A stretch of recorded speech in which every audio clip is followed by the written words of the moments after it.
Let me repeat myself and somebody can help us type it. So we're going to vote on which one we should cover today. Okay, we'll all vote on which one we should cover today. Number one is fix and flip. Number two is land banking. Number three is rental property.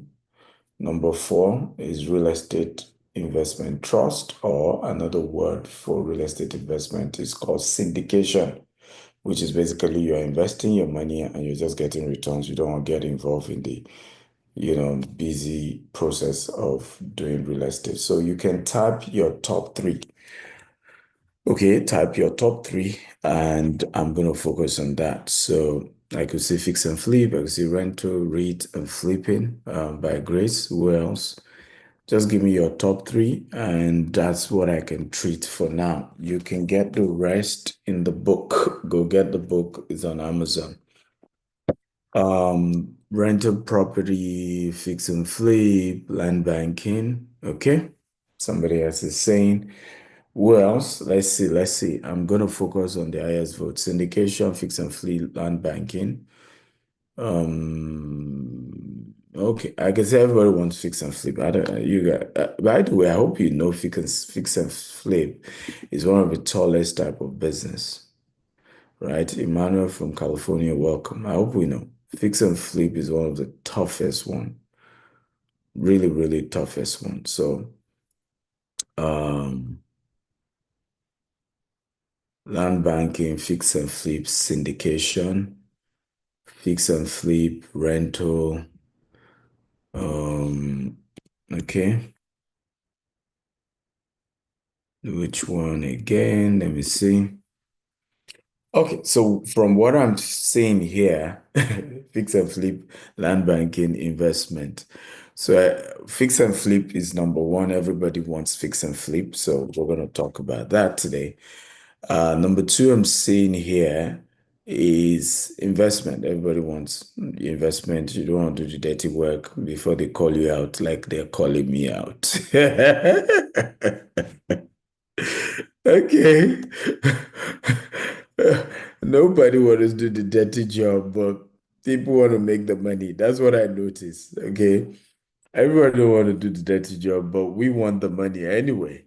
And so we're always looking for the scapegoat oftentimes. Somebody should do the dirty job, somebody should do the work.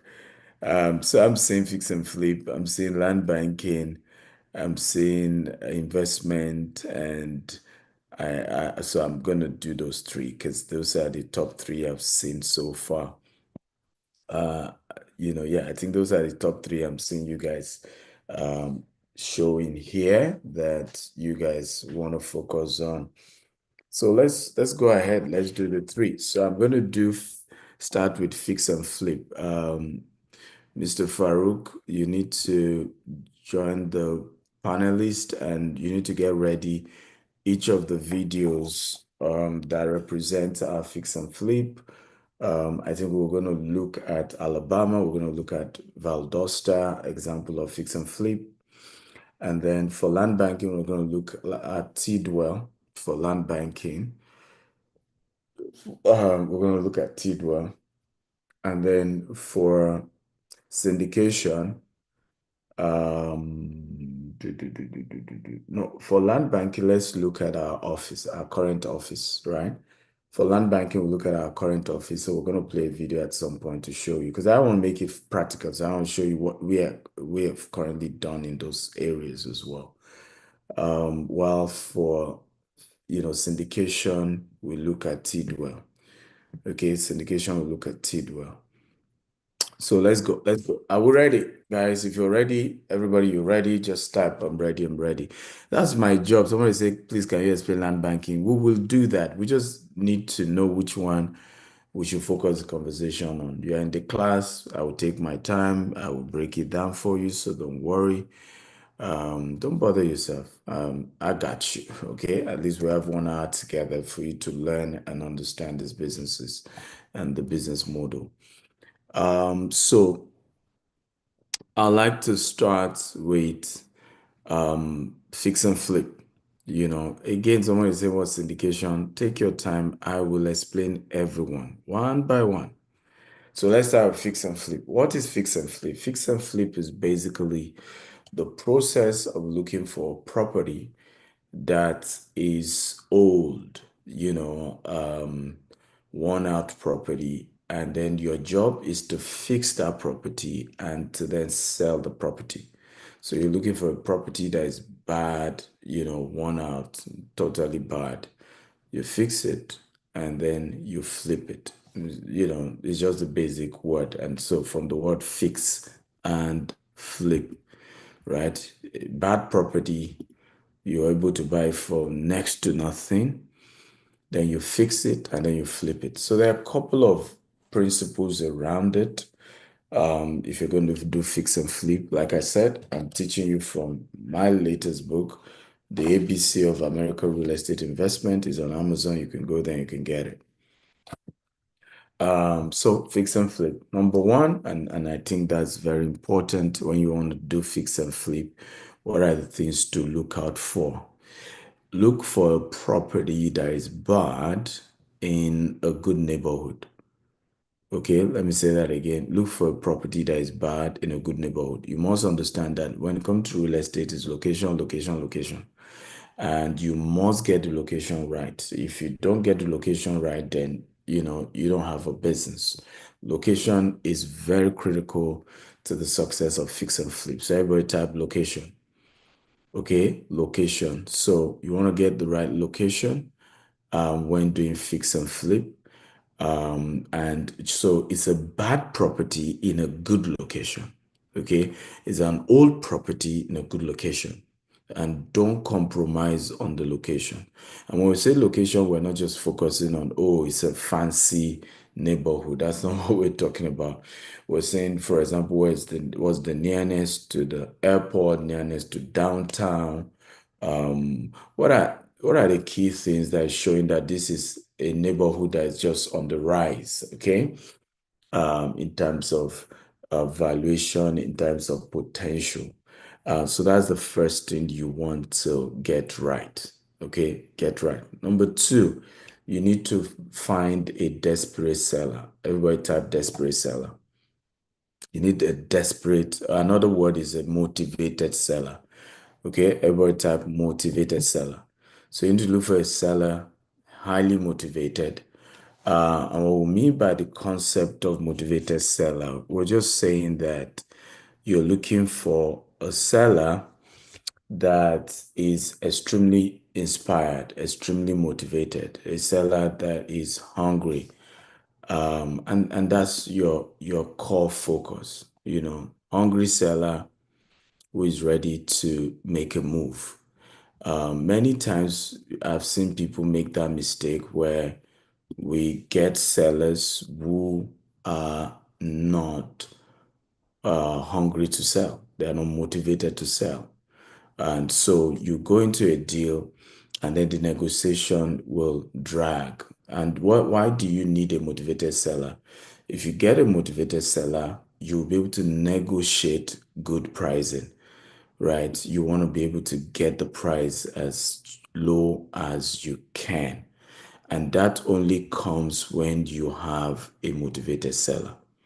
Okay, number three thing, which is this part is very, very critical, is to have a very good general contractor. You must have a very good GC, a very good general contractor that understand the cost of fixing the property. Here's the secret to doing fix and flip. You want to be, by the way, if you have questions, just put it in the Q&A section, please. Your questions should be in the Q&A section. Else other people's comment will block it. And I'll take questions once I'm done with each of the business types. So if you don't have a good general contractor, first of all, you will start a project with the mindset that, okay, I need to fix this thing with $50,000. And then you end up fixing with $70,000. And that eats into your profit. Because the concept of fix and flip is that not only do you want to fix it, you want to be able to flip it on time. and you won't be able to flip it on time if you've spent too much to fix it, right? So what makes the property to also sell faster is that you spend so low to fix it, and you have so much resources at your disposal, so much resources that ultimately at the end of the day, the whole process of choosing to say, okay, you know, I'm going to flip it, even if people are negotiating it a bit low, because you were able to spend so low in fixing it, you will still be able to sell it. So, e.g., you bought the property for $75,000. You fix it with what? With $50,000. That gives us a total of what? Can anybody give me the number? Total of what? I want to be sure you guys are following. I bought the property for $75,000. I fix it with $50,000. What is my total cost? Okay, $125,000. Okay. Now, if the new price, the cost of doing everything is $125,000, but property in that area is now selling for $200,000.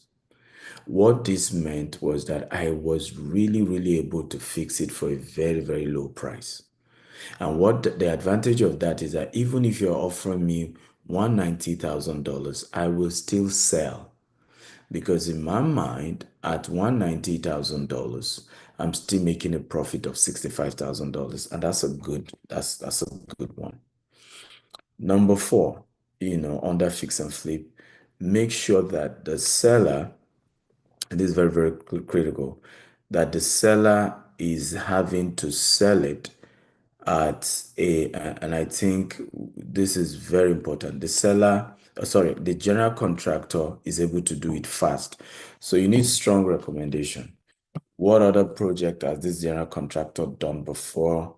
What is the proof that this general contractor can get these things done and do it well and do it fast and do it quick? All that is very, very critical and very, very important. You need a general contractor that can do it quick. In fact, I would rather prefer a general contractor charge me higher. Remember, I'm also telling you to try to get a general contractor that can charge good pricing, but I would prefer he's charging me a higher amount, okay, and he's finishing the project on time than a lower amount, and I am having to do what? Spend ridiculous amount of money. Okay. I'm having to wait for a longer time. So I'll give you a breakdown of what I'm saying. If you bought the property, like we said earlier, for $75,000, you fix it for $50,000, and then you're able to do the fixing in 3 months, right? In 3 months, they were done with the fixing, and in another 1 month, whether you use the auction model to sell it, or you decide to put it in the market, and you have a 30-day closing or 60-day closing, so we give it another 2 months. So you're able to then sell the property, flip it in another 2 months after renovation. This is total of 5 months now that it took you between buying it, renovating it, and selling it. 5 months. Now, is this better compared to you're able to buy for $75,000? You got a general contractor who was able, right, to say he will fix it for even as low as $30,000. That bringing your total cost to $105,000. So you've saved $20,000. But this contractor took 9 months to fix the property. 9 months. Meaning, by the time you need to sell the property, you have spent a whole year. Now, I want you to tell me which one is better. Okay, I want an answer. Which one is better? I'm having a seller who is able to make moves and is able to, sell, a general contractor will be able to fix it on time in 3 months. I'm able to sell it in 2 months. So 5 months, I'm done with the deal. I'm looking for the next deal, meaning I can practically do 2 deals in a month. Do you see the advantage here? And if I'm doing 2 deals in a month and I'm making $65,000 on each deal, right? What happens? I have made over $100,000 in 1 year, compared to making $65,000, making no. This one means you are making $85,000, but you're making the $85,000 for a whole year. When you could make over $120,000 in a whole year. So these are some of the very, very important things to look out for when you're doing fix and flip. Speed is of essence. Speed is very, very important and very, very critical. Are we getting value, by the way? If you're getting value, tap, I'm getting value, I'm getting value, I'm getting value. I'm learning, and feel free to share and invite more people to this class. Feel free, invite more people to come learn. So that's that for fix and flip. Now you've been able to get a good general contractor. The next phase is now the property is ready. You need to flip it. Now, in flipping, my advice, like I said earlier, is it is better to flip it at a lower price, making a lower profit margin, but you flip it on time. Okay, then you are saying, no, I must get the right value for it. The property, this location, property is selling for $200,000. If nobody is buying for $200,000, I'm not going to sell. I would rather sell at 190 or 180 and move on to the next deal than drag the entire process. Are we learning? If you're learning, just type, I'm learning, I'm learning, I'm learning. Okay? Again, I would rather sell at a lower margin than keep it longer. Okay? Than keep it longer. So I will take your question at this point on fix and flip. What's your question? If you want more, go learn in the book. There's a book for you. So I have Ike Ocha says, what age range or year build should you have concern on structure or foundation issues on the property? Well, remember we're talking about fix and flip. So your focus, and that's why I said the neighborhood is critical, because sometimes when you look at the neighborhood, you are looking at, okay, if I fix this thing, how much will I be able to sell? Because how much are other properties selling in this area? Those are more of your concern, really. Because it's not about the age of the property in terms of fix and flip. Your job is to fix it anyway and flip it anyway, right? So it may be the most horrible property that you need to almost get everything out of the way. And it's almost as if you're rebuilding it. What is just important is the numbers, because you need to have a GC that can help you do the numbers. So the job of your GC is to say, look, all that it will cost us to fix this thing, okay, is X. And then you can then do your analysis to say, okay, if I'm fixing it for X and then property like this, 3 bedroom in this location sells for this, okay, these are the kind of profit I can make. That's how you do your calculation. So it's not necessarily much of what year was the property built and all those kind of stuff. It's more of when it's fixed, how much will I be able to sell it versus how much will it cost me to build it. I hope it makes sense. So someone said, what's the title of the book? Is ABC of American Real Estate Investment, Dr. Stephen Akintayo. ABC of American Real Estate Investment, Dr. Stephen Akintayo is on Amazon. Or you can go to my website, store.stephenakintayo.com. Any more question? Let me see if we have more question on this before I go to number 2, business model. We're teaching you on investment in real estate market, right? How to do investment here in the US. Yeah, Mega Odum says I'm getting value. Good to know, Mega. Yes. Any more question? Should we go to the next business model? Okay. Any more question on fix and flip? Okay. Any more question on fix and flip? Any more question on fix and flip?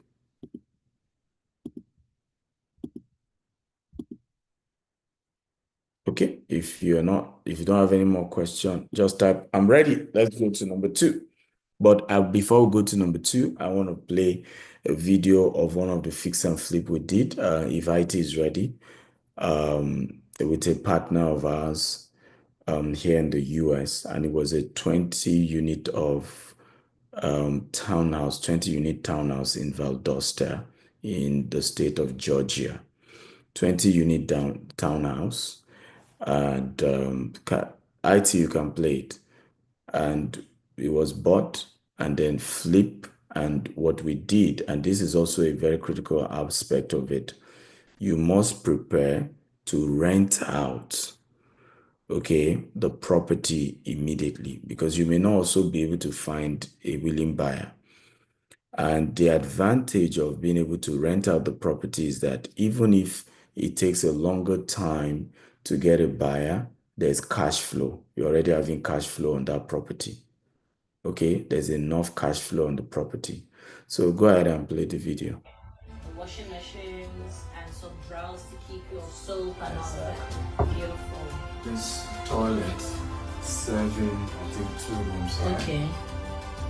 So this could be like the children's room or visitors room. Exactly. Yeah. 3-bedroom townhouse, 4 walk-in closet and 2 mini walk-in closets. In the house, I will be particular about the primary bedroom because that's what I love. The major space. Said it's $250,000.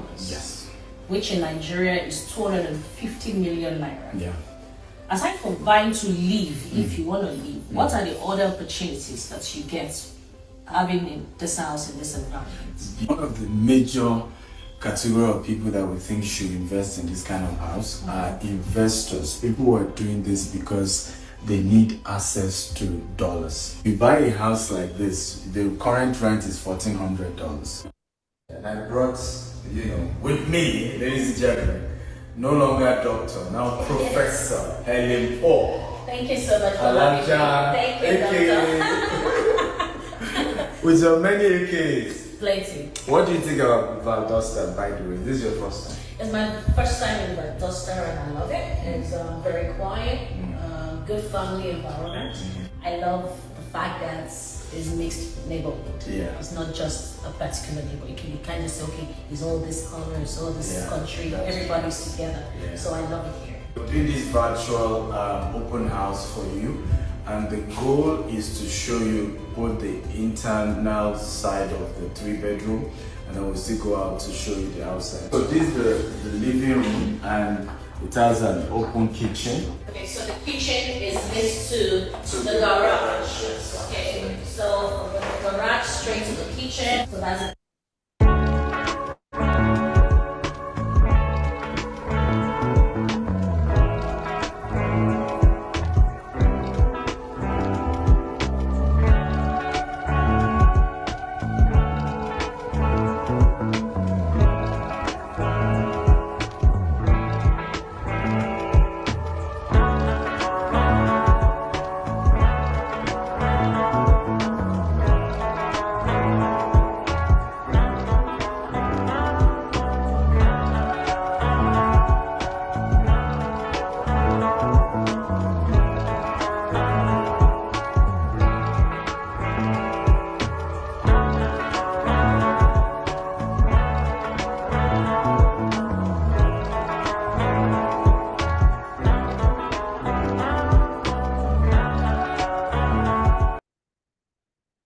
Okay. How many of you enjoyed that video? So one unique thing about that one, by the way, we still have some units available. By the way, Farouk, can you send me those 2 videos? I want to post it up. I need my draggers to see some properties they want. If they can afford it, why not? They should come and buy. Okay. It's all about affordability. If they can afford it, let them come and buy. Very, very important. But very, very key, as far as I'm concerned, is that what we did with this property is that it's fully rented, right? So and it's also a value you're giving your customer, right? What do I mean by value you're giving your customer? For your customer, they will be able to, take and I see it from that aspect. They will be able to take advantage. They will be happy knowing that there's already a tenant. Because when I'm buying a property from you and I don't yet have a tenant, I'm worried because before I then, be able to get tenants, the marketing to get who will rent the property, all of that. So many times people love to buy properties that already has tenants. You are just transferring the rental income to them. So make sure that you have an arrangement in place when you're doing fix and flip, that immediately you fix it, you get tenants into the property. So even if it then takes a little longer to get a buyer, you're at least generating cash flow. Remember, you may have mortgage on this now. We have not even talked about the financing aspect of real estate investment in in America. And I think I'm coming up with a master class of real estate investment in America, and I want to focus a lot about the investment part of it, to getting funding and stuff like that. But it's very, very important that you are conscious of this aspect. It's a very, very critical part. Somebody's asking, does fix and someone say fox and flip apply to Nigeria? I didn't say fox and flip, fix and flip. Oh Lord have mercy. Okay, it's fix and flip. And the answer is yes. It applies to anywhere in the world. You can do fix and flip anywhere in the world, really. It's just basically you're looking for old properties, you're fixing the property, and you're selling the property. So this particular one is a good one, and we have it available. We have some units still available to sell in a state of Georgia, Valdosta, Georgia, and anybody wants to invest, they are free. Farouk, am I correct? $250,000 for the middle ones. The ones at the edge is $275,000. Is that correct? Yes, sir, that's very correct. Okay, beautiful. So which email can they reach out to? Info@GTEX USA or where? Yes, info@gtexhomeusa.com. I'll type it now. Okay. So if you want to buy, why not? But for the purpose of the class, I am just taking my time to show you some of what we have also done. So you can see that this is not just a motivational speech. And for those who are angry that I charge $20,000, I don't know what they are talking about, because the kind of lessons you're going to learn from me in 1 year, you've made a lot more, right? And for the rest of your life is an invaluable lesson. Now, how many of you agree with me that even this free class is really, really valuable for you? Okay? How many of you? Also, can somebody confirm? Okay. Also, can somebody confirm for me um, about somebody confirm for me if um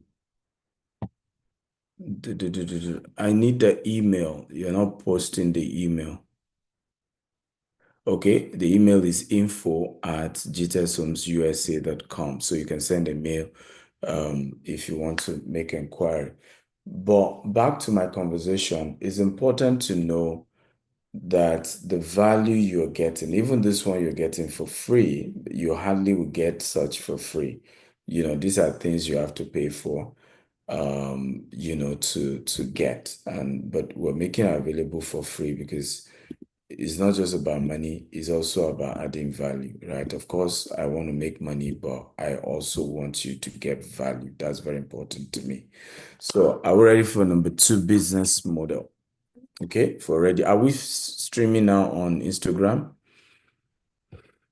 Can they confirm if we're streaming now on Instagram?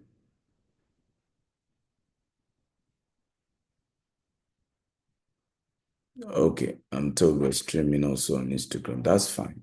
Again, feel free, like we said, to invite people to join this conversation. Like I said, I want as many people as possible to see it and be able to learn from it. Farouk, can you also check if they're streaming on Instagram and other platforms? So let's go to number 2. If you're ready for number 2 business model, just type I'm ready, I'm ready, I'm ready. Number 2 is land banking in the US. Just like anywhere in the world, you can buy land when it is cheap. when it's not yet developed, and you can sell. You can buy, you can sell, and this model for me is very, very important, as far as I'm concerned. Very, very important. Okay. So, what is land banking? Can anybody guess what is land banking?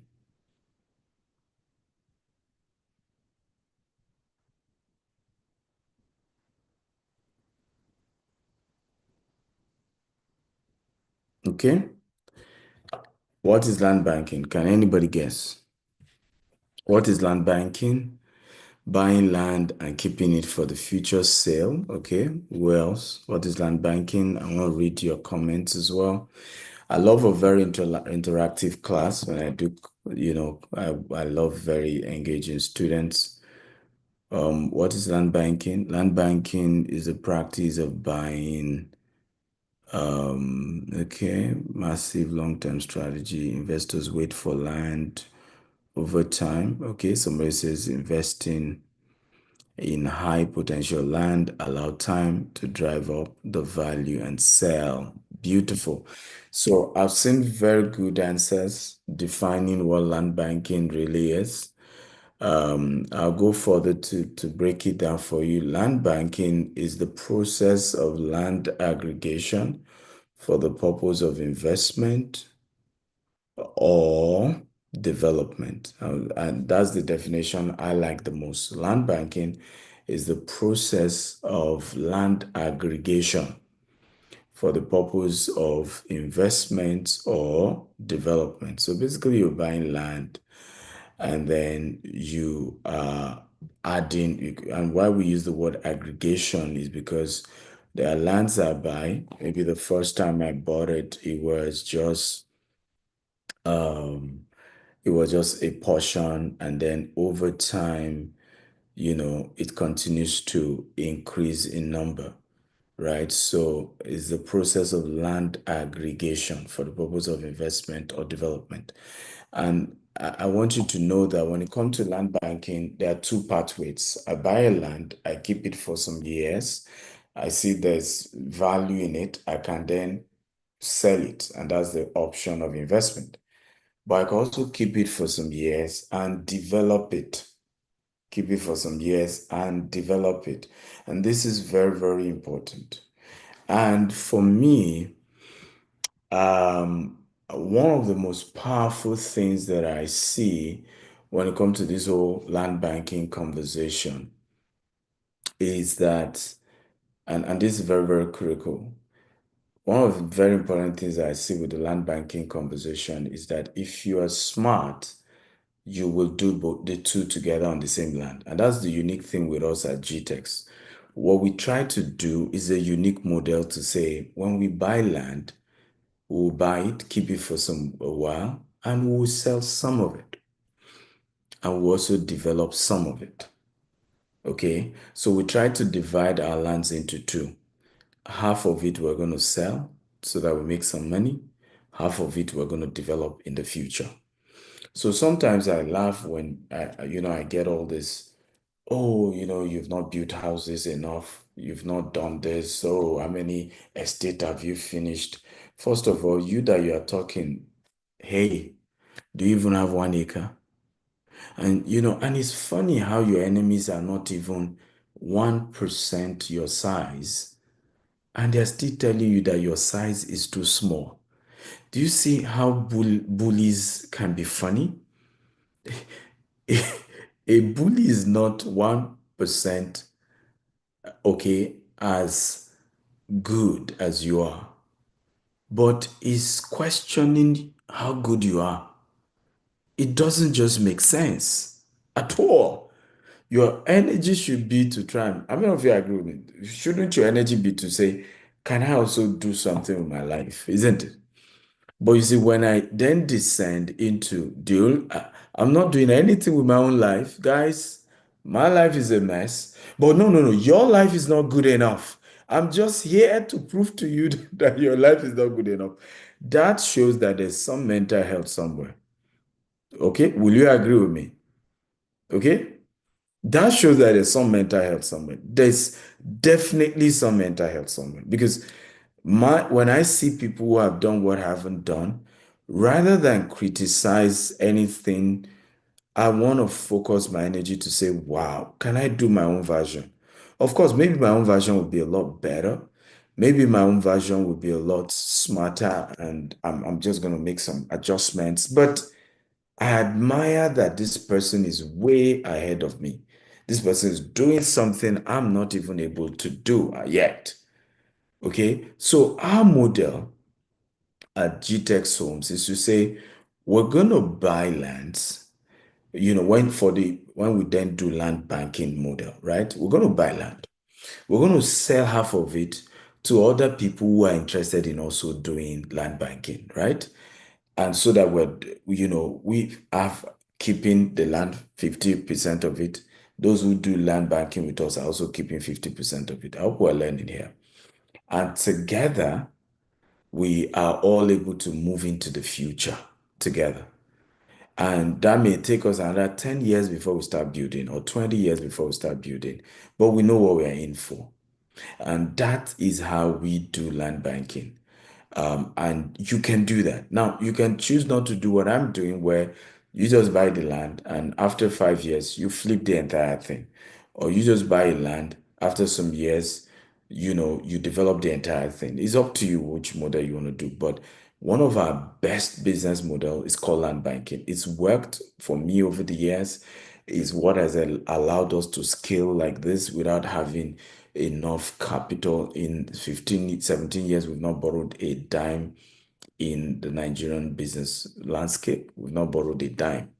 And so all we've had to constantly invest in is to leverage on being able to say, okay, we're going to buy land. And some of the lands we're even partnering with the seller.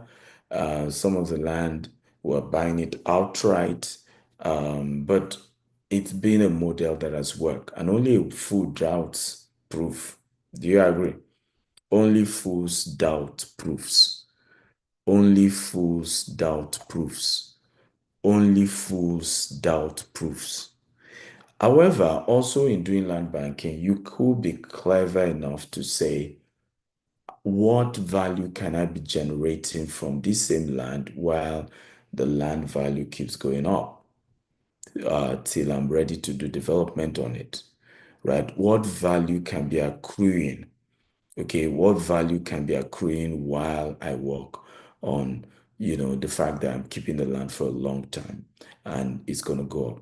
So you could farm on the land while you're waiting. For example, here in Texas, it is cheaper.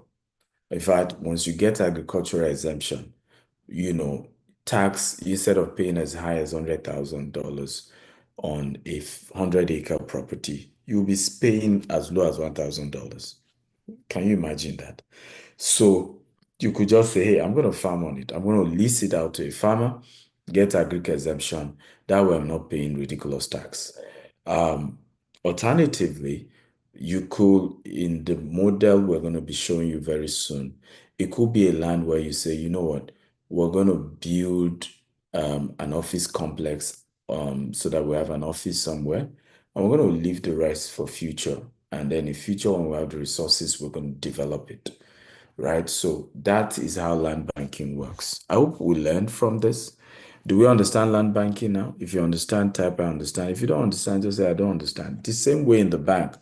You go put your money in the bank. You've banked it. That's why this time around you're banking land. You're keeping land for a long time for the value of the land to rise. And it's a sweet business model.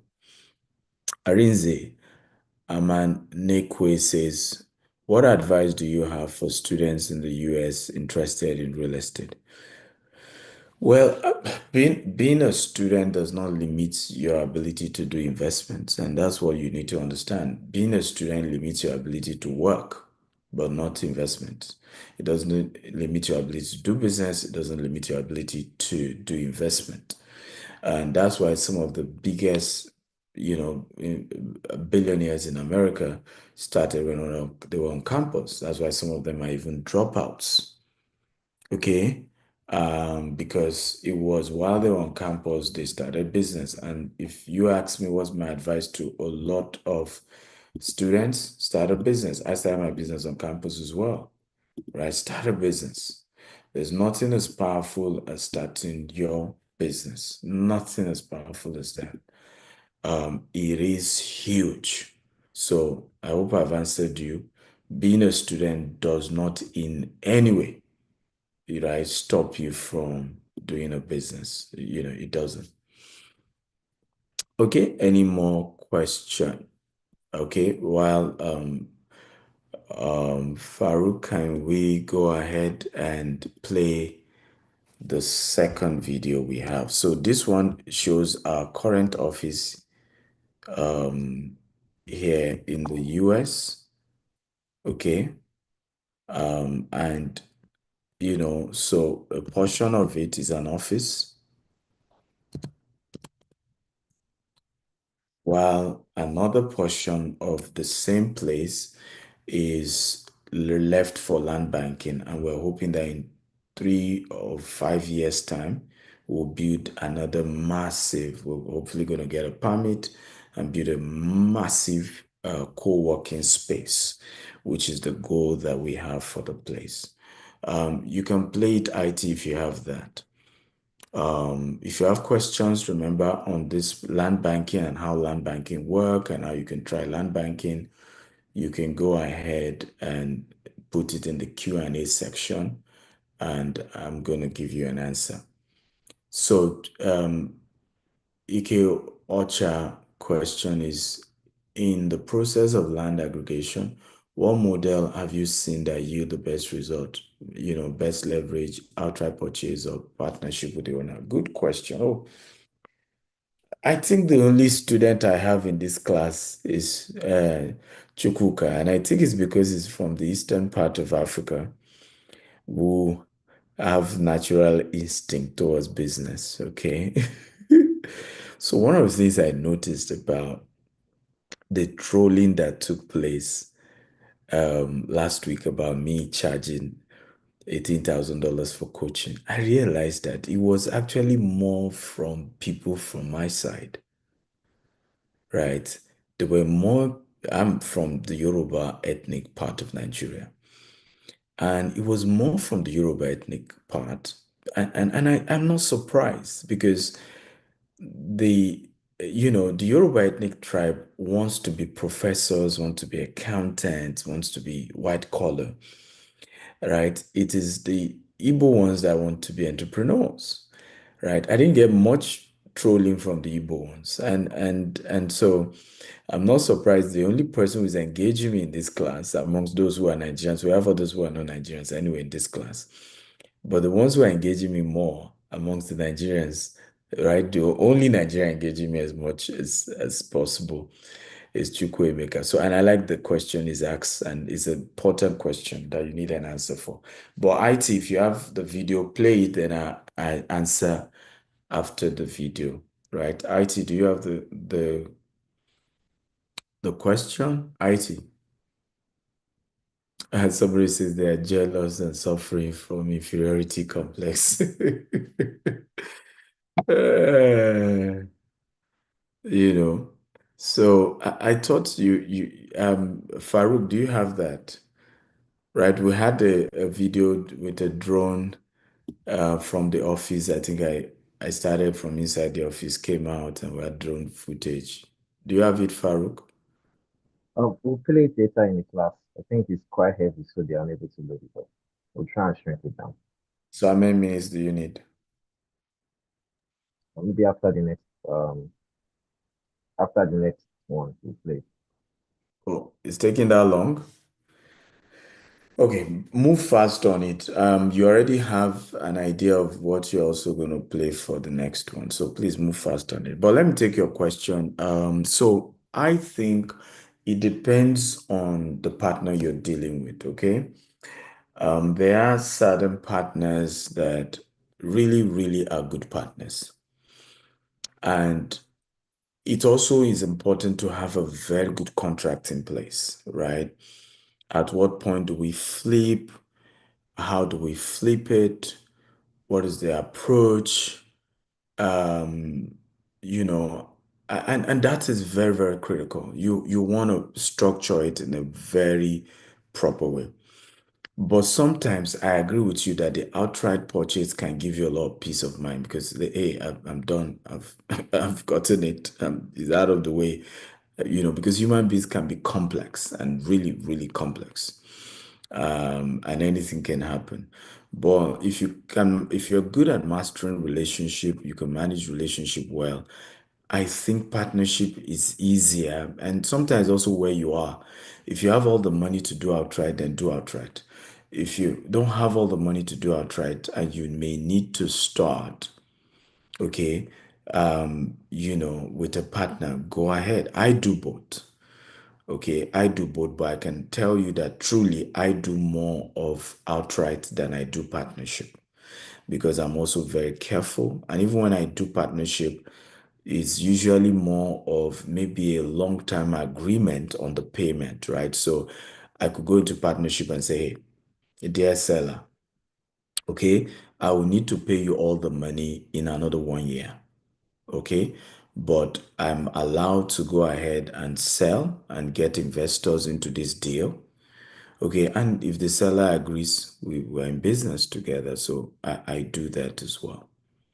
So best leverage equals to highest return on cash invested.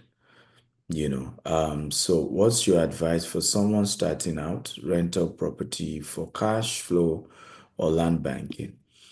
Well, my first advice would be go for training. This that we're doing is not, and that's why. So this is the biggest problem of many of us, right? We think that because I've trained you like this, maybe I'm giving you 2 hours of my time. It means you know it all. You won't know it all. I've just given you direction. And so what you then need over time, you will still have challenges as you start this process. So you then need what we call mentorship, right? Because with a mentor, it then means is a continuous support. For example, I've seen people just come into my WhatsApp and say, hey, Dr. Steven, I've started this project. I'm stuck. Can you help me? I'm like, hey, that's not how this works. I have my life to live. Okay. I don't owe you. I'm not your politician. I don't owe you, you don't owe me. So you don't have the right to just think I owe you mentorship. It's better to settle a formal mentorship relationship. It could be by service, it could be by payment, and there's nothing wrong with it. In fact, because of this backlash, I've made up my mind. I'm going to set up a proper mentorship program for Americans, right? I charge now $25,000 for my one-on-one mentorship. We have session once a month. But do you have a skill and you're a resident in America? Okay, you have a skill, then fine. You could say, Dr. Stephen, I'm an architect. I know you do a lot of real estate. I will offer you my architectural skills. In America, I'm a licensed architect in America. I offer you my architectural skill. You mentor me on how you build wealth from nothing, right? I'll be glad. All I'm saying is value for value. And I've taught it in my book, The Billionaire Habits. Real mentorship is win-win. And that's when you won't feel used, they won't feel used, right? Because it's win-win. You also, those mentorship, you have good self-esteem. You don't feel like you are the slave of the mentor. Yes, you may not offer as much as the mentor is giving you because through mentorship, there's so much big gain. But the benefit of mentorship is that when you look at the fact that I'm also contributing something, it helps your self-esteem, okay, in growing that relationship with that mentor. So it's very powerful, and don't ever joke with this that you must bring something to the table when you're looking for mentorship. You have to bring something to the table. And for me, that's one of the things I've done with those who are my mentors. And that's why sometimes I laugh when some people, I've seen situations where people will say, let's go and report him to one of his mentors. I'm like, I don't understand. Because some of them think that I'm a parasite to the mentor and they will just, you'll be shocked that the mentor already knows how I do my business. The mentor understands, and I'm also valuable to the mentor. I've seen situations where I say, tell the mentor not to associate with him again.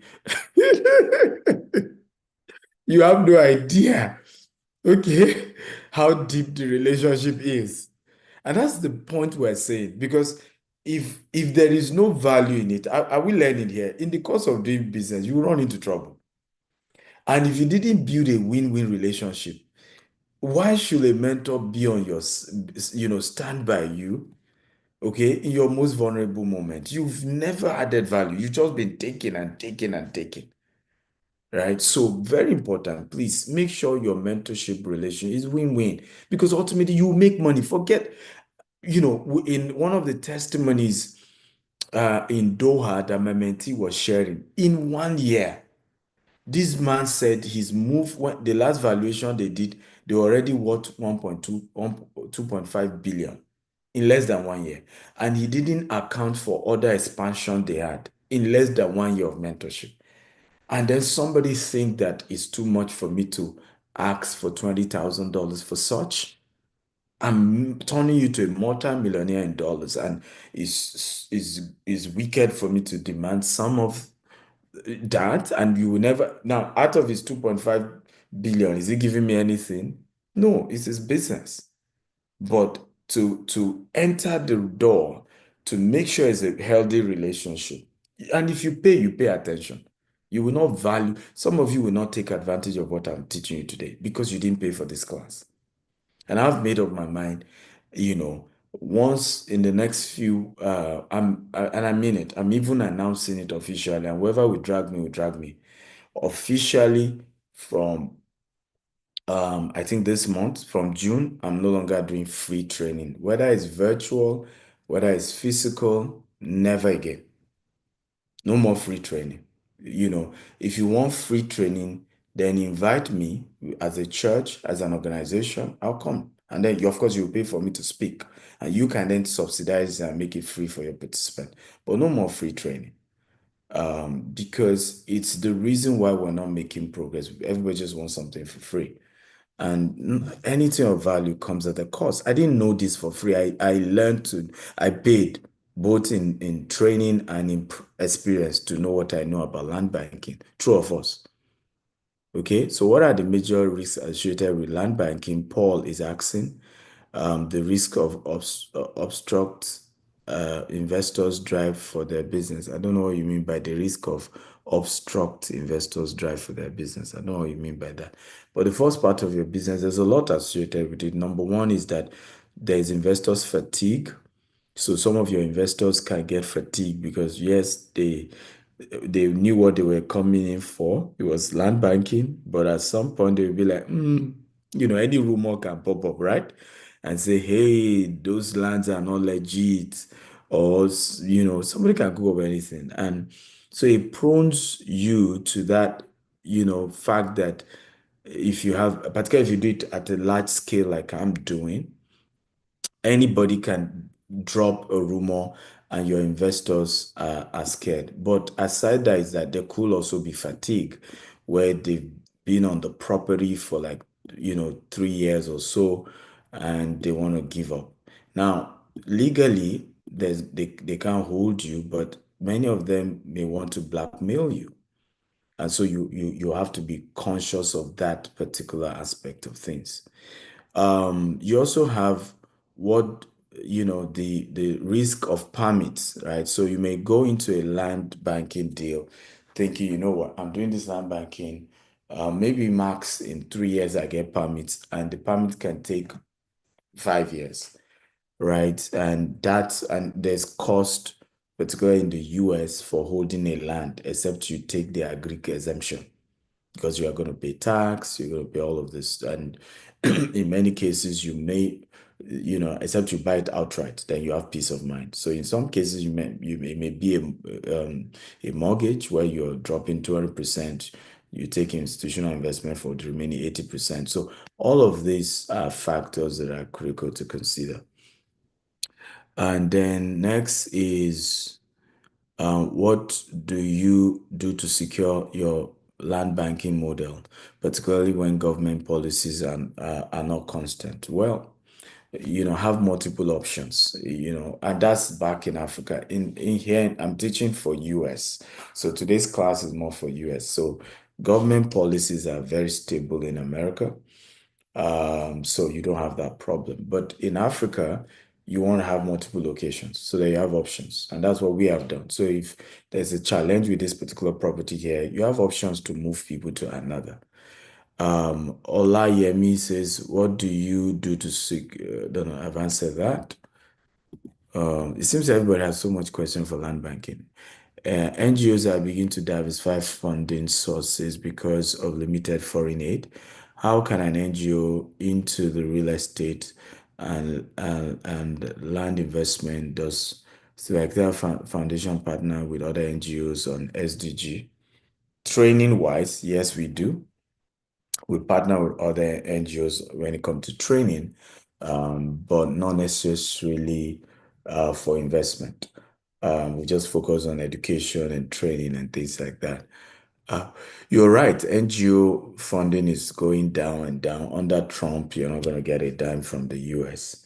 But in diversification, you can invest in real estate. I tell people that every business is a real estate business. Let me say that again. Every business is a real estate business, and you need to know that. I'll repeat it. Every business is a real estate business. So if I'm into an NGO, I want to invest massive landed property. I want to build housing units. I want to build a hub, and we can be leasing the hub and making returns from leasing of the hub. There's so much that you can do, a whole lot that you can do in those aspects. Larry says, what's your ROI for 15,000 a year investment? So first of all, we don't have a year investment anymore. We have 18 months investment, and so you have to do 18 months and your capital has to be with us for 3 years. And the returns, you can reach out to us and our team will give you the update on the type of returns. Farouk, you can give him your email. Number two questions. I'm interested in fix and flip. What are the process of buying at a low market? How to value the expenses for repair and resell? Well, there are two ways to do that. Get a general contractor that is very experienced, that has integrity, that you can trust. The second alternative is get a mentorship program. Like I'm thinking of over time fixing a mentorship program just for US investors, where you can then show me, for example, it's easy for you to show me a property. I said, Dr. Steven, I want to buy this property. Do you think I should buy? So I'm creating a lot of communities, a lot of forum going forward that you can be part of. And and so through those forum, you can leverage on my advice as well as the advice of other people in the forum. So that is very, very important. Okay, so those are the two things. You get a general contractor who is very trustworthy, experienced to help you out, or you get a mentor that you can always engage as you see these properties to guide you. So Gustav Achu says, totally understood. Just wanted to get your perspective, sir. Gustav, I'm not sure I even got your question to start with. Okay, say your question is, let's see, Gustav, question.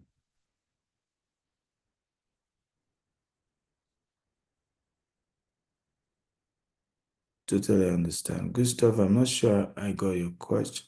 So what's your advice for someone starting out? Rental property for cash flow or land banking? Okay, Gustav, now I get your question. Well, my advice is both. You need cash flow. Land banking is long term. Okay, land banking is long term. So you need source of cash flow. So you want to do both because you need money.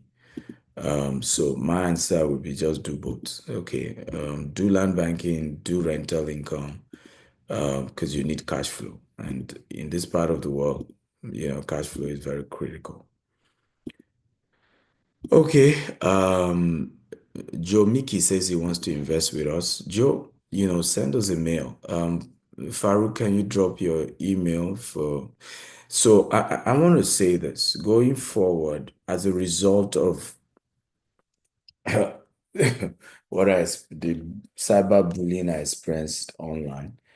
I'm no longer going to be putting a price to anything that I do, right? No price. So if you want to learn about the price, you call us, you send us a mail. I'm not going to put any price on social media because it's part of the lessons I learned, and I introspect a lot, right? So exactly, people got a bit upset. Oh, so I'm not going to put price anymore. So, because it could dawn on me that mentally there are some things that are normal to me, but they are not normal to others because of the poverty level. So, solution to things like that, don't bother, put your price in their face, and provoke them. So let them remain with what they are comfortable with. So someone say, just listening and assimilating the points. Do not mind trollers. They are jealous and suffering from inferiority complex. Thank you. Thank you, sir. Is it a must that Nigerian-based US, a Nigerian-based company register the company in the US before they can do real estate in the US? No. The answer is no. You don't need to be registered in the US to buy property in your company name. Nope, you don't need to. But again, you need guidance, you need mentorship. Don't even joke with that. Chukuka says, how do I opt for your value mentorship in the US? I'll be happy to engage. Okay. I'll send you. Okay, so let me even give it to everyone, right? So my WhatsApp, you can chat me on WhatsApp. I don't pick calls, just chat only, right? WhatsApp +1 443 790 3925. Okay, so feel free to chat if you want to ask me a question, but you will never typically you will still I will still have to refer you to my staff if you want to do any business with us. I don't, sometimes when people drag, they make it look as if somebody paid to my personal account. We run a business, and each business has its own leadership. They have their own directors, they have their own leadership, who runs day to day of the business. Okay. Okay. Any question?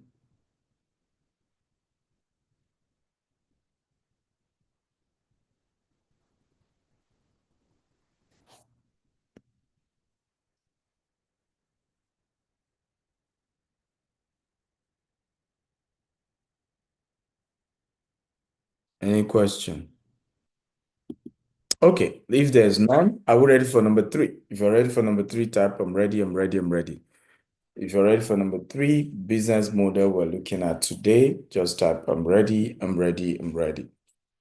So number three business type model we're looking at is called syndication, debt syndication, and equity syndication. Syndication basically is a whole different business model, and it works both ways. You can be the one taking advantage of a syndication, or you can be the one setting up a syndication. Now, if you're setting up a syndication in the US, you have to register the company and you need to file with the US SEC, okay, with the US Security Exchange Commission, just so that they are aware of your business and what you're doing. And it also saves you for, when there's backlash. So I remember when we were to start our business, somebody, I was getting a lawyer who was to help us set up proper syndication. And I remember someone said, but a lot of people are doing investment, they're collecting people's money, and they are not doing any specific registration and things like that. And I remember I just laughed, and I was saying, to them that, look, um, for me, the way I saw it was I understand the culture I came from. As much as I am not longer only tied to that culture, the culture still follows me around. So what do I mean? I come from an African background. I, started my business in Africa.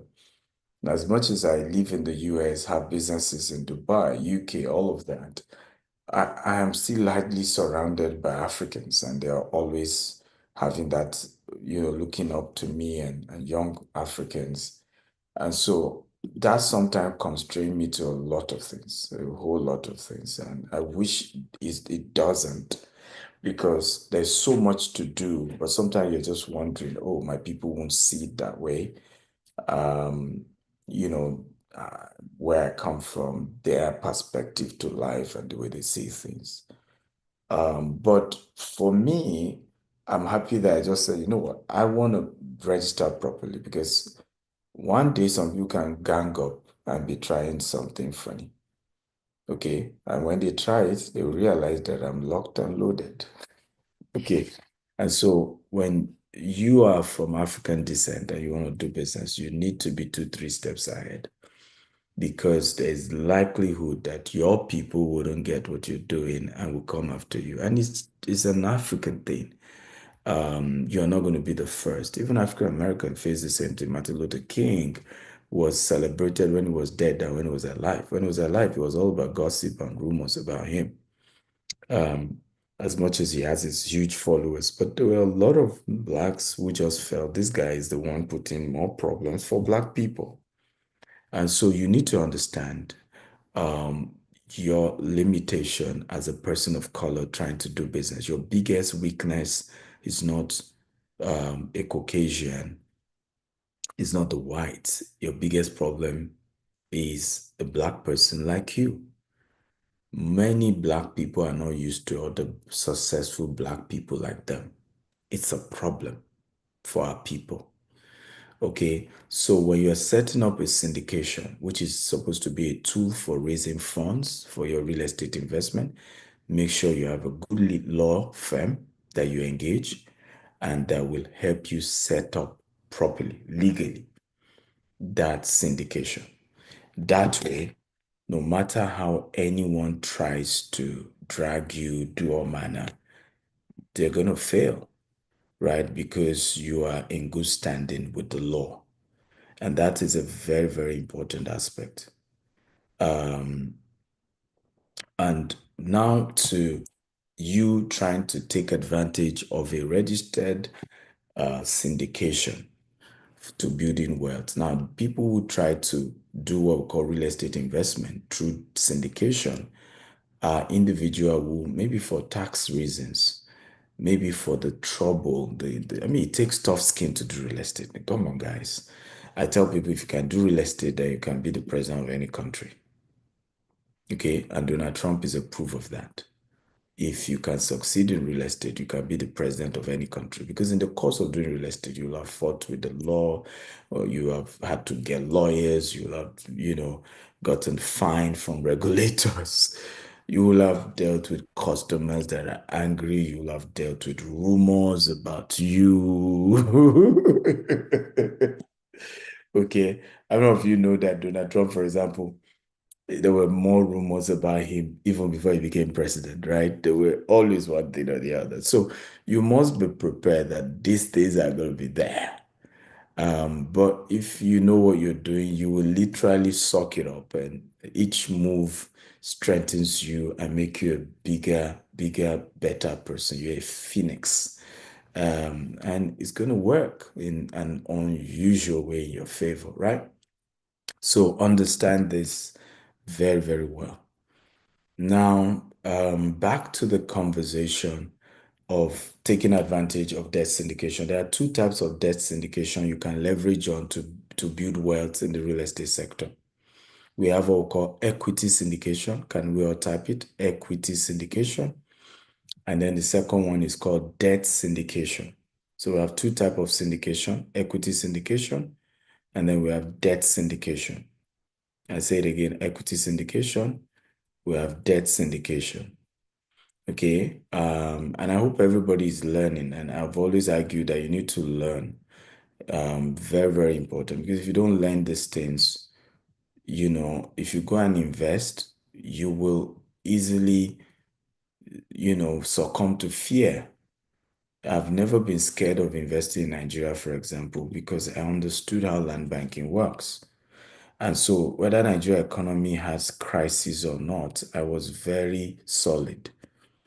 I wasn't moved here and there. I knew what I was doing. And even during Buhari's economy in Nigeria, I still stood my ground and I did well. So it's important to just keep doing what you need to do, and don't allow rumors to tear you apart. But if that won't happen, you must be well educated. You must be well informed about anything you are investing your money in. Because if you are not well informed, the day you hear any slightest thing about the company you invested with, the economy you invested in, the people you invested with, fear just takes over, right? And then you go paranoid, and it's not something you want to do. I'm not sure that's a good one. So, are we ready to go? Number one, debt equity syndication. Equity syndication is a type of syndication where you are a co-owner of the business. You are taking a little piece of the business, okay? And it's almost a form of shareholding. Okay, almost a form of shareholding. But this works very well in real estate, because it's like we've spent, I'm just giving an example, $1 million to buy, let's assume this is a house. We've spent $1 million to buy this house. Okay. And then we can then say, let's divide this house. Can somebody help me divide $50,000 by 1 million? That should be 20, isn't it? Right. So I need to buy this house. Okay, $1 million is a house. And then I'll decide to say, you know what? I am dividing the house into 20. Each syndicate must bring in $50,000 to own a portion of the house we are buying. So it becomes that we co-own this house. And the advantage, it has its advantage and disadvantage. The advantage of equity syndication is that if the real estate market crash, okay, and this house lose value, my profit in the house also goes down. If it's that they are to share rental incomes, because sometimes you buy the house, then you are not sharing money. Those companies who do this, either they are part of their business model, could be, there are other options, could be that they are buying a house, then they are using the rent from the tenant to pay you, the investor. That's sometimes the model that is being used. So the month that rent drops, like imagine during COVID, the Grant Cardone had to stop paying the returns, and people came after him. My own was a child's play compared to how they came after Grant Cardone during COVID, because he had to pause paying people their monthly returns, right? They came after him hard, call him fraud, call him all manner. But of course, he stood it and nothing happened. Even government left him alone, because it's just normal. Everybody knew COVID. There was tenants weren't paying their rent that period. But that's the disadvantage. If you're an equity owner of that house Grant Cardone own, you are not going to also get rent because the tenants weren't paying. Okay, the tenants weren't paying. So that's the disadvantage. But the advantage is that if the rent now goes up, your income goes up. 10 years later, if you now agree to sell the house and you sold it for $3 million, you see, suddenly your $50,000 has turned to $150,000. How many of you think this makes sense? Okay. Is it a good type of investment? Right? If you think it's good, let me know. Is it a good type of investment? Because part of the advantage of it is, which is also critical in that particular business model, is that you're not doing all the work. You're not, which property, who is maintaining the property, how is it maintained? No. But the risk there is that whatever happened to the investment happened to you. If you make more money, if the investment makes money, you make money. If the investment lose money, you lose money. If the model you guys decide to use is that you're using mortgage, you're also affected by the mortgage as well, right? Are we learning here? Everybody's quiet. Are we learning? Are we learning? Is this a good business model? Because for me, it's good. Business is risk, and I've always said this over and over again. It's risk you're taking, right? In business, you are taking risk. You're taking risk, and you must be prepared that look, you are taking a risk. In fact, my argument when I train on this is that you can never be as richer than the level of risk you're taking. It's risk. Entrepreneurship is risk. That's why people don't take it, right? Entrepreneurship is risk, and you must be ready to take risk. If you're not ready to take risk, it's up to you, but you are taking risk, and you must be open to that reality. It's a risk you're taking. And that's it. You can only be as rich as the risk you are taking. Why many people are poor is the fact that they have refused to take risk. They want to play safe, and then they are wondering why they are poor. Okay. The second part is called debt syndication. Are you ready? If you're ready, type I'm ready, I'm ready. Debt syndication. In the case of a debt syndication, you don't co-own that property. Nope, you don't co-own it. You have only invested your money.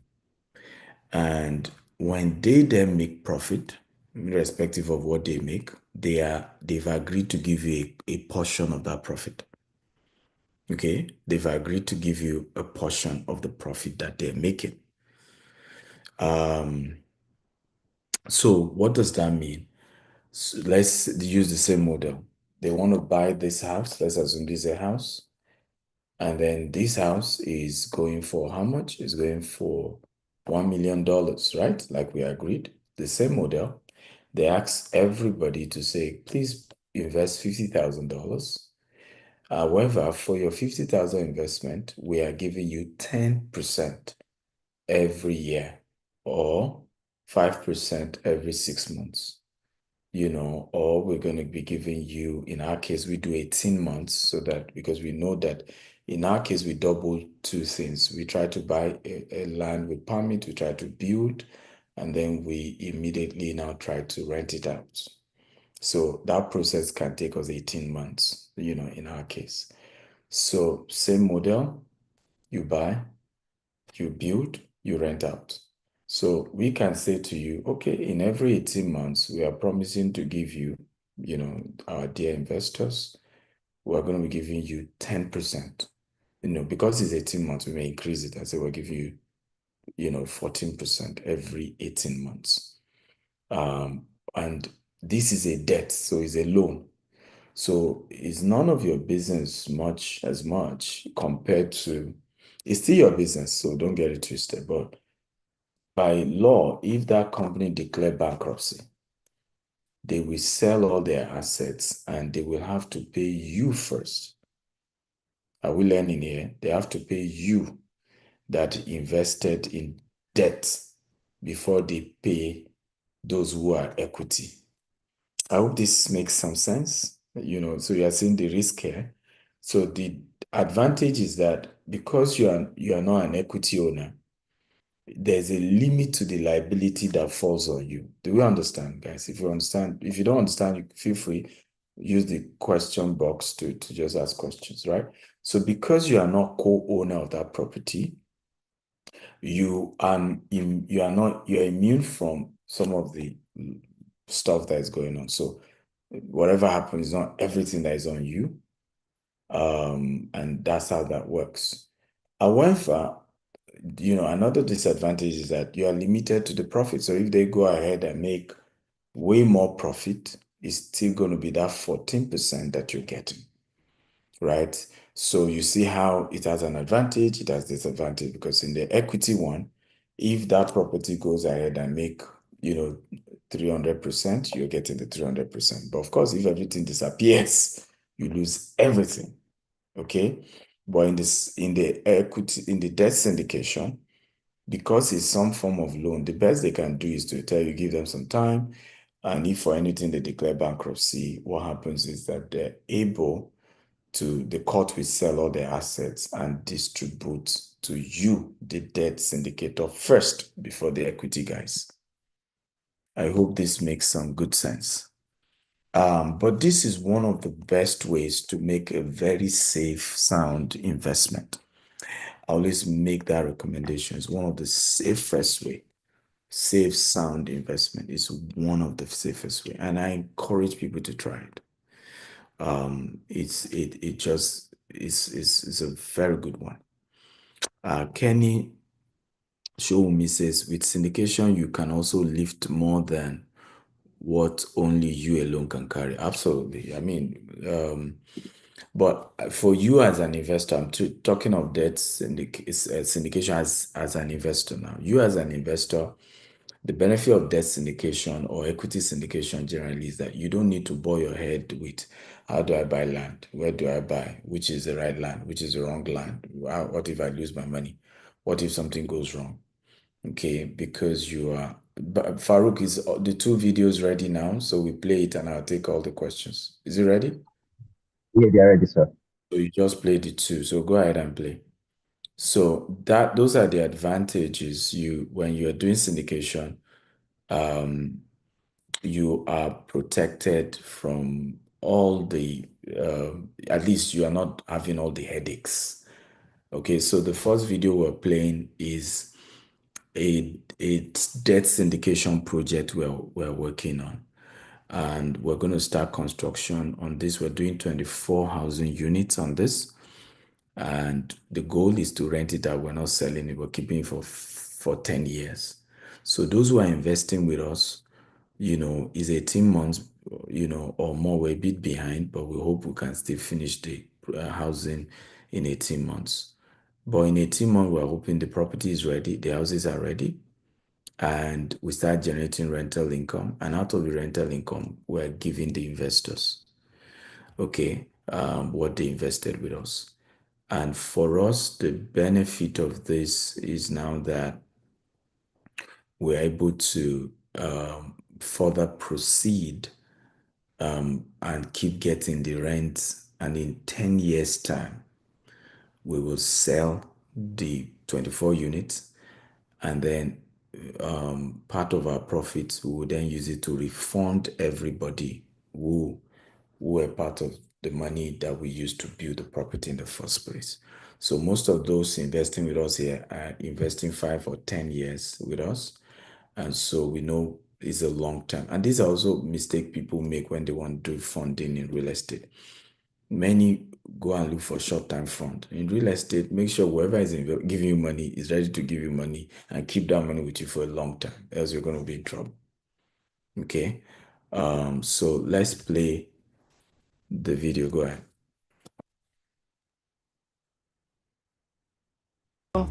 Court Tidwell in Houston.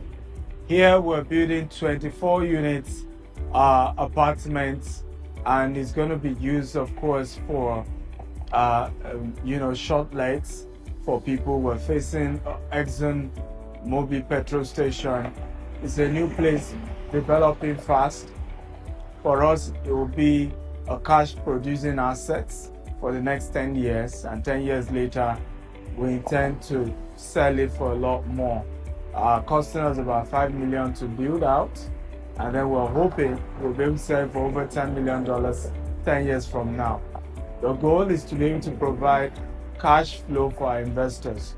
In 18 months, we're done with the construction. We already have permits, vertical and horizontal. Construction is going to start end to early January 2025. And so by the end of 2025, we should be done with construction on this property. It's just 12 minutes from downtown Houston, 15 minutes from Bush International Airport. Trust me, it's just fantastic location. How can you be part of this? You can invest as low as $20,000 and above per unit, and you get returns every 12 months or 18 months. Feel free to contact our team and you get details of how you can be part of this amazing investment. Okay? Love you. Thank you for investing with us at GTEX Homes and GTEX Holdings.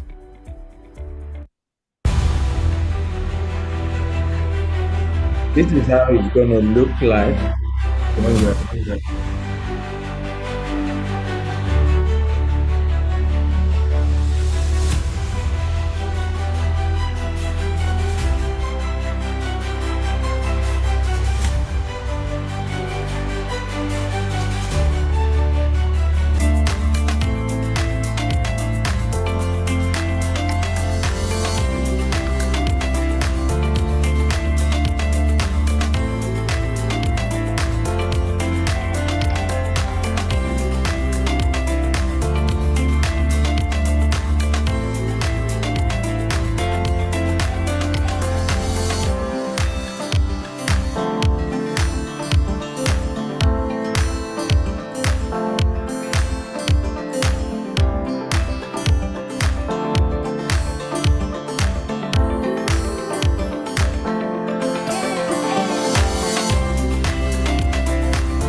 Welcome to GTEX Holdings HQ here in the US of A. And we're excited because this is not just ending here with this building.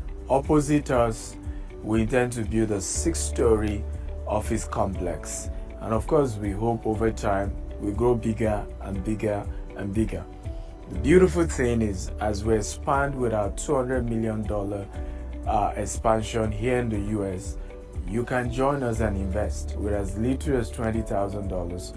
You can have a slot, and as we begin to roll out the cash flow from the rental income of office space like this one, which is commercial real estate, or the development we're doing in Tidwell, or the development we're doing in Richmond, and the one in Brookshire, and many multi-family projects we're investing in, you are able to earn passive income for yourself and your family and do great things that you desire. For me, 16 years down the line in our business, 9 years in the development industry, I've worked hard every day to make sure we never let down any single investors that invest with us. We've always had to pay back in return on investment, as well as giving people capital back. And today we're counting millions of dollars that's gone back to various investors in our syndication. whether back in Africa, whether in Dubai, and now here in the US. So, welcome to the family as you invest and you get good money for your investment. Remember, the only true source of financial freedom is passive income. Being able to make your money work for you, being able to have a trusted partner that you give your money and then they go do business with your money, and part of their profit they are willing to share with you. So, I love you and looking forward to we sharing the money together. Love you. Bye bye. Welcome to Jasper Brookshire. Here. Okay. Then Farouk, do we have 3D of what we're trying to build on the empty land opposite the office? It's not a video. What you have is a document. It's not in a video format. So can we follow up with the architectural team to do the video part and send, please? Okay. Okay. Yeah. So did you guys get value from that? I hope you learned. So that one, for example, the last video is our office, current office in Kerry. So for us is you have an office there now, so and even a tenant, so cash flow comes in. You have empty land for us to build a hub, massive hub that we're working on in the future. So the land now is being banked, the land opposite, right? Just there. In the next 5 years, we turn it to a massive gold, right? So that gives you a practical example of a land bank, one of the land bankings we're doing here in the US.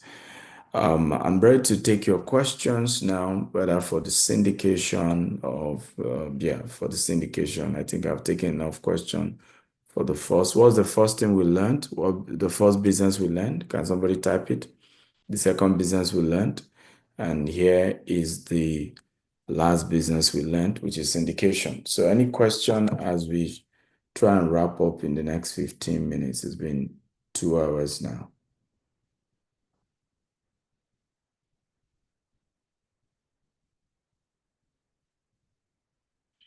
Okay, please put your question in the Q&A section so that another person's question doesn't get it out. So Edwin Osar says, while debt syndication often incur higher costs due to arrangement fees, let me see.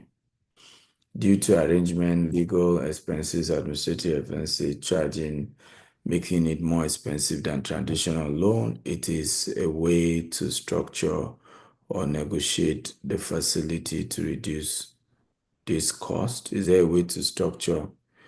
I need to know what cost you're emphasizing on, right? Because whatever you are referring to as legal fees, you're still gonna do that if you're doing normal build and rent. So I don't know what cost you're really talking about here. Syndication is just a way of either you choosing to invest so that you won't do any work and you just get returns, or either you are the one then organizing the syndication. Remember, I'm not teaching you today on how to put together a syndication. That is under how to fund real estate. And I'm not teaching that today. I'm just even teaching you on the types. So in one of these trainings, we'll then focus on how do you raise funding. So when we're talking about how do you raise funding, then I will teach you on how to set up a syndication. Nigel says, how do we connect with your team? How do we connect with your team to see if we're a good fit for each other? Okay, well, you can even connect with me directly, Nigel, right? Just chat me on WhatsApp.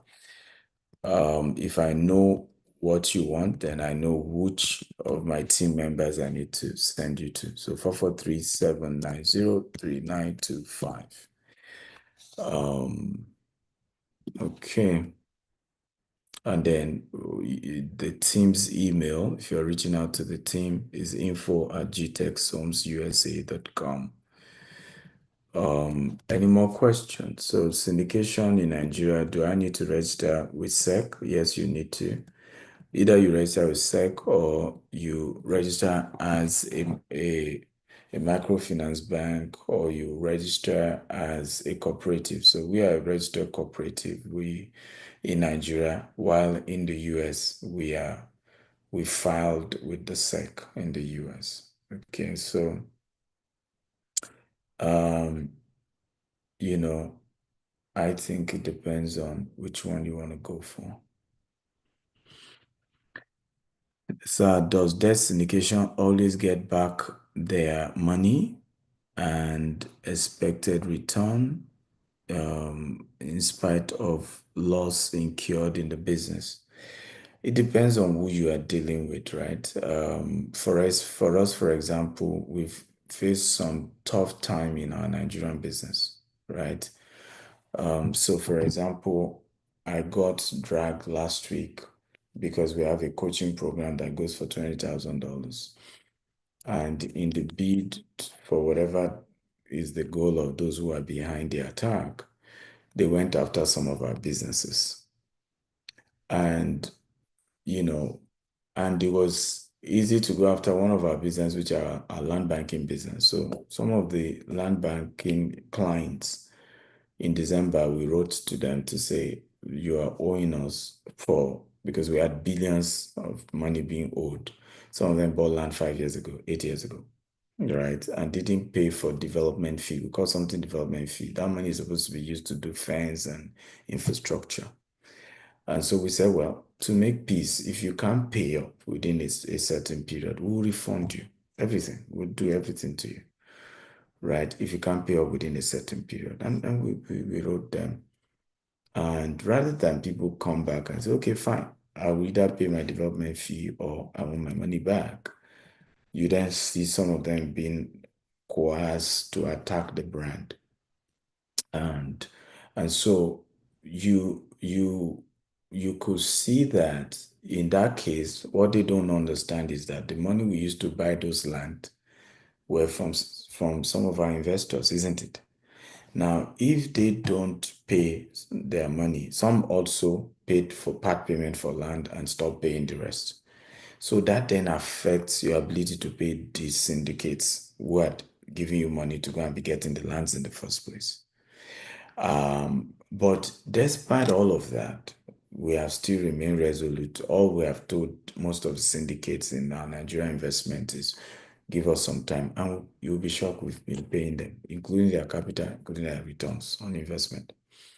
So it depends on the company, right? Some company, particularly if you have the right leadership, that is, God-fearing, he will be like, hey, we're having problem, but give us some time. We're going to pay everyone. But if you're dealing with a business that doesn't have integrity, you will just declare bankruptcy.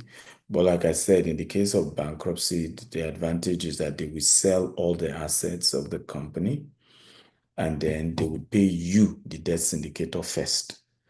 Right? It's the equity syndicator that may not get anything back. It's because it's only if there's anything left that then they will spread among the equity syndicators. So Abiodun says, what is your position on equipping an ongoing building for rental purpose with solar, inverter, power generating system, CCTV for the purpose of renting the apartment out at premium? Good idea. I don't see anything wrong with it. It's a good idea.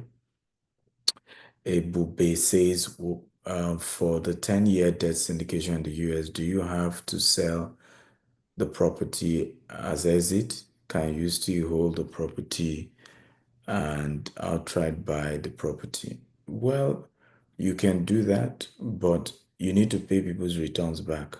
Okay, now this is our model. This is not standard. Anybody can do their own model the way they want. That's why you need a proper lawyer to set up a debt syndication.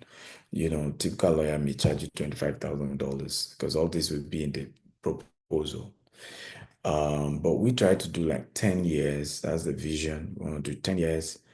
And in 10 years, we want to see, okay, we sell it. Now, if we can't sell it, what we would do if there's so much equity on it, since we are doing debt syndication, one of the options available for us is we could take a loan against the property, pay off those that that invested with us, and we continue to hold the property. That's one of the options we'll consider, but that's when we get there that we'll consider it.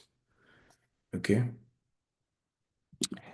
Yeah, so I hope I've answered all the questions we have today. I'll be sure I've answered all. By the way, guys, has this been an insightful training? Have you gotten value? Do you got value? Did you, come on, let's know. Did you get value from today's training? Okay. I'm happy to know that you guys got value. Okay, good to know. Moji Rosola says, so it's like investing fund in a bank and getting a percentage of what is made. Yes, Moji Rosola, that is exactly what it is. It's like investing in a bank and you're getting returns from what is being made by it. Okay. But understand how the business model. That's why most time when I do events, I'm trying to talk to investors. I do webinars because I want to make sure it's clear. Because if your investors don't understand your business model, they can easily panic, right? Once anybody says anything, they believe them because they don't even understand the business model that you're using. Ufot Moses says, thank you so much, Dr. Stephen. I got so much value. Thank you. You're welcome. Chukwuka says, on a broader note, what did you wish you knew earlier when you stepped into the real estate global world? Well, I wish I knew that no matter how much you try to help people make money, no matter your good intentions, some people will still come back and spit it in your face. I wish I knew that, right? That no matter the good intentions, some people will still come and spit it in your face. So yeah. Can a limited liability company still hold weight as an alternative cooperative in syndication in Nigeria? Nope. You still need to have a registration that, in my own opinion, fits into the fact that people can gather money in bulk. So the Nigerian law that empowers you to receive people's money in bulk is either as a cooperative, okay, or as a registered company with SEC, or you have a microfinance bank. Those are the laws that gives you the option. And so you have to take advantage, look for those options. You just want to be protected. Like we said, you are dealing with a vicious world, right? And people can say anything and do anything. And so these things matter. Well, as we wrap up, we're going to be giving you the email address you can reach my team. And if you want to ask me personally questions directly, you can send a WhatsApp message to the number that I have already typed. So Mr. Farouk will also share a few things with you. He's the MD of G-Text Homes. So +14437903925. So Mr. Farouk, you can also give whatever other information. Thank you once again for being part of this webinar. It's available on YouTube, Dr. S. Akintayo. I've done over 3,000 videos. So people who are not happy that I charge $25,000 for coaching because I'm Black and I'm African, please tell them they can go to my YouTube, Dr. S. Akintayo. I have 3,000 free videos where they could learn. I have so many people who have, built massive wealth just from using free YouTube videos, right? So let them go there. Life is in phases, men are in sizes. You live your size part-time. That's ultimately how life and business works. So I hope that everybody picks up that. Once again, thank you all. Mr. Farouk, please go ahead. Yes. Thank you so much, Doctor, for impacting us with your wealth of knowledge. My name is Farouk Usman. I head GTEx firms in Nigeria. I also oversee some of our operations in the US. So I've gotten a couple of emails already on how they can begin their investment with us. And like Doctor has shared, on three different business models, whether it is debt education, land banking, or fix and flip. But the opportunity we have for you today is how you can be part of this business. Unfortunately, unfortunately, a lot of people learn these businesses but do not know how to do the groundwork. They find it difficult to execute.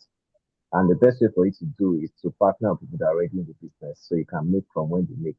That way, your risk is minimal, but your returns is quite maximized. So, for those that are willing to invest with us, the email is info@gtechsonsusa.com.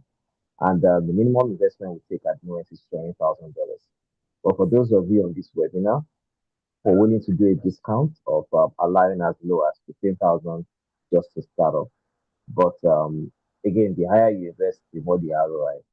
There's a better reward for the higher risk takers. That's why someone invests $1 million, they get a higher ROI than someone that invests 50,000. They also get a higher ROI than someone that invests 35,000 or $20,000. So again, the email is info@gtechsonsusa.com. And for those that are investing in the Valdosta project, the beautiful thing about that is that you can currently get rental. So you may be in the US, maybe in Dubai, maybe in Nigeria, particularly for those in Nigeria. Investing in another economy also helps with preservation against inflation. Dollar rates are quite fixed. You're getting rental income. You're also getting capital appreciation. Some of the rents in this property of 50K have moved from 1,400 to 1,450 to 1,500 over a period of 12 months to 24 months. So for information on that, again, you can reach out to info@gtechsonsusa.com to get what we call rental income on our projects. Um, so thank you so much for joining us today. We look forward to seeing you next time. For information on this video, you can also send an email to us and we can share you the link. This video is also available on Dr. Stephen Akintayo Facebook and also on the YouTube, GTEx Homes YouTube as well. But if you need a direct link, you can also reach out to us on info@gtechshomesusa.com. Reach out with typing, and you can request for the replay. You can ask for any information, and I'll be replying. I've gotten about 2 or 3 emails during the course of this webinar, and you have been replied to understand how to invest with us. That's all I have for you for now. Thank you so much for joining the webinar. IT, can you just play one more video so as we wrap up this?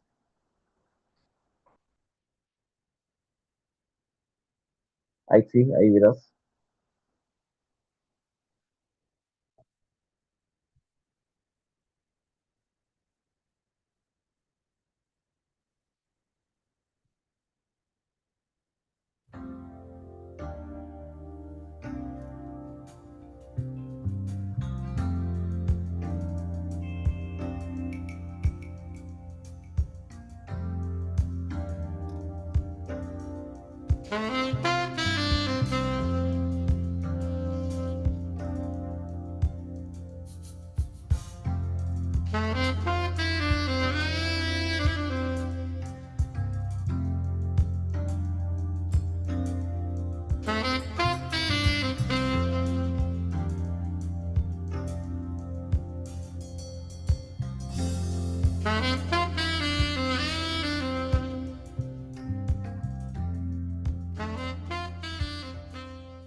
Okay. The washing machines and some drawers to keep your soap and all that. Beautiful. This toilet serving, I think, 2 rooms. Right? Okay. So this could be like the children's room or visitors' room. Exactly. Yeah. 3-bedroom townhouse, 4 walk-in closet, and 2 mini walk-in closets. In the house, I will be particular about the primary bedroom because that's what I love. The major space. Said it's $250,000. Yes. Which in Nigeria is 250 million naira. Yeah. Aside from buying to live, if you want to live, what are the other opportunities that you get having in this house in this environment? One of the major category of people that we think should invest in this kind of house are investors. People who are doing this because they need access to dollars. You buy a house like this, the current rent is $1,400. And I brought, with me, ladies and gentlemen, no longer doctor, now Professor Helen Paul. Thank you so much for having me. Thank you, doctor. With your many AKs. Plenty. What do you think about Valdosta, by the way? This is your first time? It's my first time in Valdosta and I love it. It's very quiet, good family environment. I love the fact that it's mixed neighborhood. Yeah. It's not just a particular neighborhood. You can kind of say, okay, it's all this color, it's all this country, everybody's together. Yeah. So I love it here. We're doing this virtual open house for you, and the goal is to show you both the internal side of the 3-bedroom, and then we'll still go out to show you the outside. So this is the living room, and it has an open kitchen. Okay, so the kitchen is next to the garage. Okay, so from the garage straight to the kitchen. So that's it.